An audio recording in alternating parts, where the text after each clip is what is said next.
Thank you for joining us. We're here at Edgbaston, a ground that's seen so many England-Australia clashes. You were part of one, 1993. So long ago. Victorious, which I'm sure you're rather pleased about. Can you just quickly kind of rewind and kind of tell us what the emotions were like after that victory? Well, I suppose 93 for us, we came here, the Ashes were already won. So to come here, we were still very keen on doing well. The 89 side won 4-0. And I was a part of that also. So this test took us to 4-0, and we were hoping as a group that we could win 5-0. So to come here and play, obviously the ground's developed immensely since then. It was a fantastic ground then, and just to see how modern it's become and how good it is. So the atmosphere here is still fantastic. Now in 1993, that was, I reckon, just before the Barmy Army. So the guys that were at the cricket were there solely as cricket lovers. And you know, if Alan Border scored a boundary, there'd be polite applause. If England scored a boundary, they'd just go berserk. So to get that support over here was really important. I think they just enjoyed good cricket. Yeah, I mean, that team was superb as well, and they continued to grow as a team. It must have been a very enjoyable experience, almost coming to England and almost knowing that you were always going to get the better hand. Yeah, to come over in 89, we were very much the underdogs, but to come back in 93, we were overwhelming favourites, and that has pressure in itself. Alan Border as captain, we had a couple of new guys on the scene, so Matthew Hayden and Damien Martin, while they didn't play any test cricket. Michael Slater debuted, a young blonde kid by the name of Shane Warne, played that series, and we all know what he did. He was fantastic throughout. We had sort of the backbone of Steve Waugh and Mark Waugh. We had Tim May, Paul Rifle did a job. So you go through the team and there was really no weak links. And for us, having lost Craig McDermott early in the tour, one would have thought that we would have been under a little bit of pressure, but everyone just gelled together and did well. And Brendan Julian was outstanding. You've got to create a legacy as well. I mean, we're going to fast forward to 2005, Yes. which is almost where England kind of came back. But as someone who was playing in it and then retired, that era of just continued dominating the Ashes must have been really enjoyable. Oh yeah, to watch the side come back. So under Mark Taylor, then under Steve Waugh, and just watch the guys develop, like Adam Gilchrist, how he went over here, to watch Glenn McGrath, to watch Shane Warne continue what he did. And that 2005 series was outstanding. It went right down to the wire. Could have gone either way, and I reckon that put an onus of cricket back into England and Australia, because we saw so many people starting up cricket again because of the tight contest. And now you talk about other countries, probably the only two countries that rival England-Australia clashes is Pakistan, India. But the English-Australian, the Ashes series, it's iconic.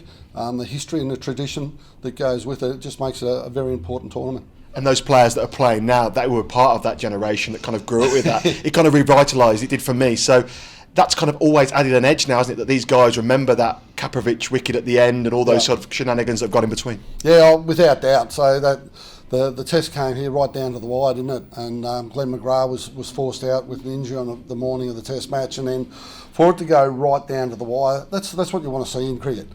You want to see a contest, you want to see a tight contest, and going to the Oval for the last test match, it was still anyone's series. So England were good enough to hold on. It was a draw, won that series, and so the Australians, it really hurt them at the time, and their main focus was for 2 years on when we got back to Australia. But take nothing away from England in that 2005 series. They were outstanding. And Flintoff and Kevin Peterson just leading the way, and yeah, Andrew Strauss was outstanding. So just from start to finish, that you're on the edge of your seat for the whole series, and that's what you want from a test series, and that's what I want especially from an Ashes test series. Do you expect that this year in 2019? Because recent series have gone home advantage quite clinically. Yes. Australia more suited to their conditions, England are as well. They've gone with the old Dukes ball, something that might benefit Anderson and Broad. Do you expect a tight contest? Yeah, hoping for a tight contest. As you said, probably the home side has a huge advantage here, and when you've got sides of equal capacity, you think the home side would get up. So hoping that we reverse that trend, and certainly with Pat Cummins, the emergence of him, he's been outstanding. Mitch Stark up front, whether Josh Hazlewood comes back into the fold. You've got Tim Payne as captain, you've got Smith and Warner back in after their discretion. Probably we're lacking a little bit in our batting. David Warner and Smith, if they have good series, then Australia can definitely win the Ashes here. I know we're in white ball mode, but what is the view back home in terms of the Ashes? Is it bubbling? Are people excited for it? Yeah. Every year the Ashes is on.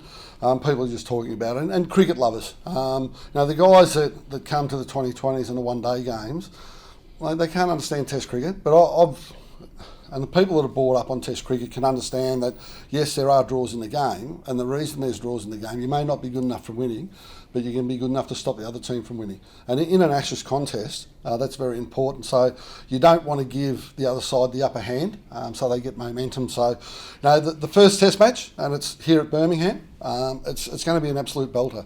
So hopefully the weather will hold, and we'll get 5 days of good cricket, and may the best team win. Australia! My final question was that. I mean, first Test here, a rocking Holly stand. We know how loud that's going to be. The Barmy Army are going to be on Australia's case.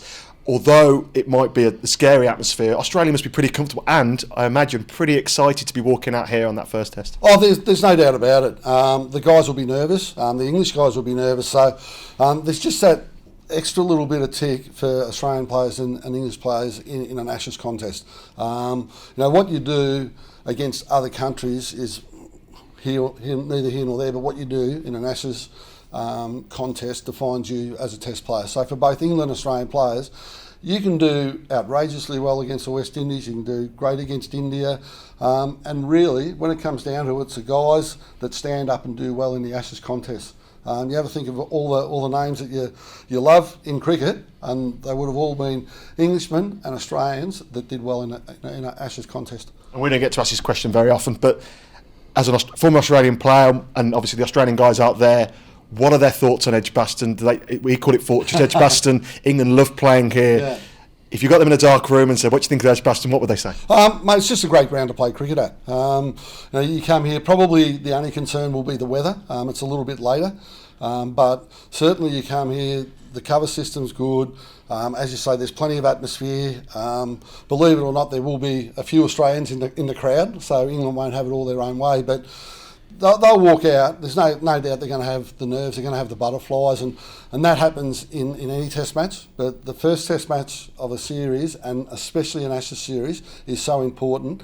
So to have it here at Birmingham, at Edgbaston, I think it's quite fitting.